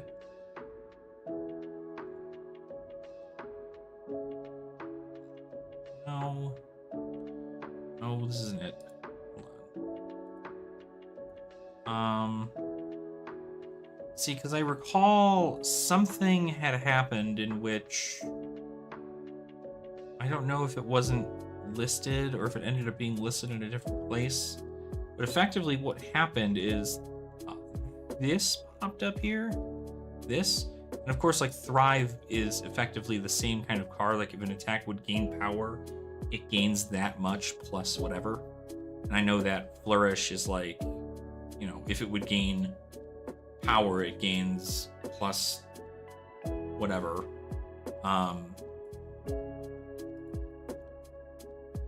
But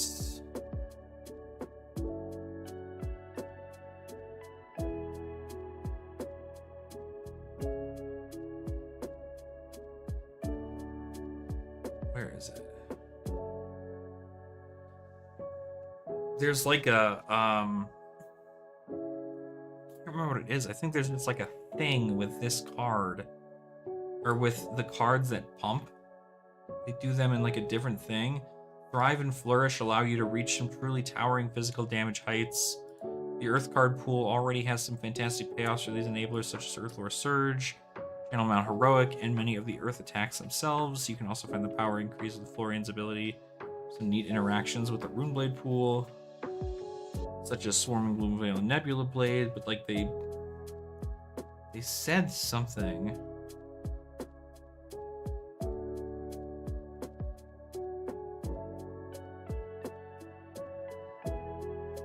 Can't remember what it was.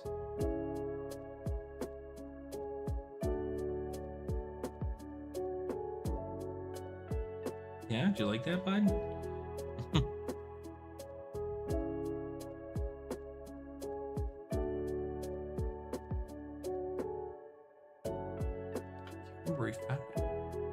I have to find it somewhere. Gotta be somewhere. Nebula Blade and Flourish. 5 months ago. Can't be this. Nope. Not that.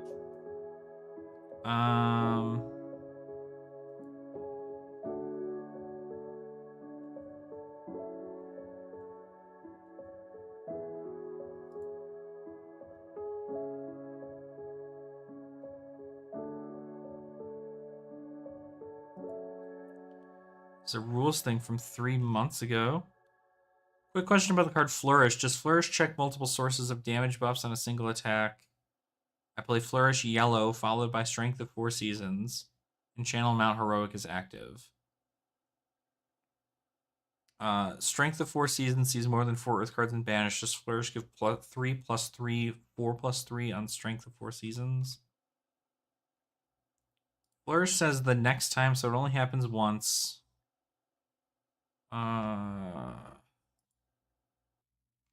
No, that's correct. Yeah, I believe Strength of 4 Seasons has a static ability that is constantly checking the banish zone. So it literally does not gain +4 attack from itself. So in your case, it will gain +3/+3 equals +6 total. 3 from CMH and 3 from Flourish. Yeah, so effectively, essentially the concept is that, at least from what I can tell, is that its base power, at least like this is the best way I can seem to explain it, its base power is lower. But when it meets a condition, it's unlocked, right? Like it unlocks that condition. And so in doing so, it pretty much just says, hey, the condition has been met, let's give this more power. Whereas like a buff would say, like an action would say, like, give your next attack action card +3, right? I think that might be where it lies.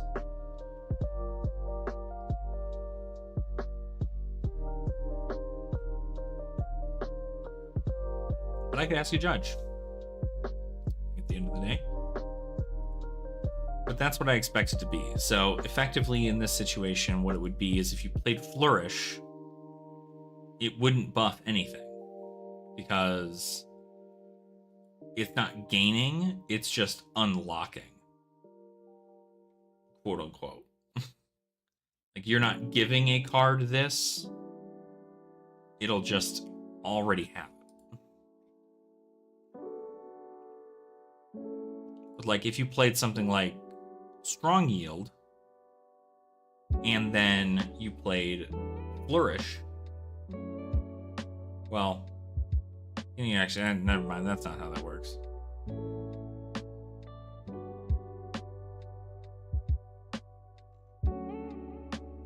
I don't know. It's interesting. It's an interesting little thing, but anywho, sorry, I just like splashed my freaking channel dashboard like you guys wanted to see all that.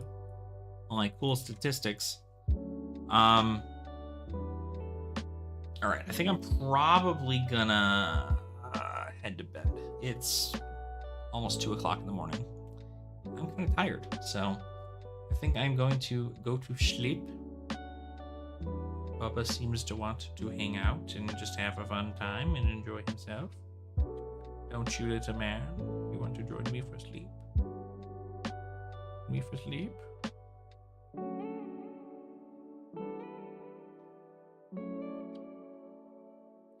But thank you guys so much for watching. I appreciate it. I'm happy we were able to chit chat a little bit about Flash and the Commoner event tonight. We got to get some sick polls. I own my first copy of Felling of the Crown. That's so cool. I own a Marvel Florian adult, so I'm just so excited. I'm so happy, and frankly, I'm going to be I'm gonna try my best to be building Florian, getting all that stuff taken care of. I have to check my mail. Mail's looking like, but that'll be fun. I'm excited to kind of put it together and have a good time and just kind of do some fun jank stuff. See if people have like trees or anything that they have in regards to that. Yeah, so we'll see. But anywho, I hope you guys all have a great night. Take care. Make sure to drink some water if you haven't already. And yeah, so we'll go ahead and we'll catch you guys soon. I think I'll have another video out for you guys tomorrow, either Clash related or not. But I do need to do some recording because I need to make sure. Actually, wait, tomorrow's Sunday. I'll try to have something out tomorrow. We'll see. Yeah, go ahead and do that. So thanks everybody. Hopefully you all had a fantastic time hanging out, and we'll chit chat with you guys later. Thank you so much.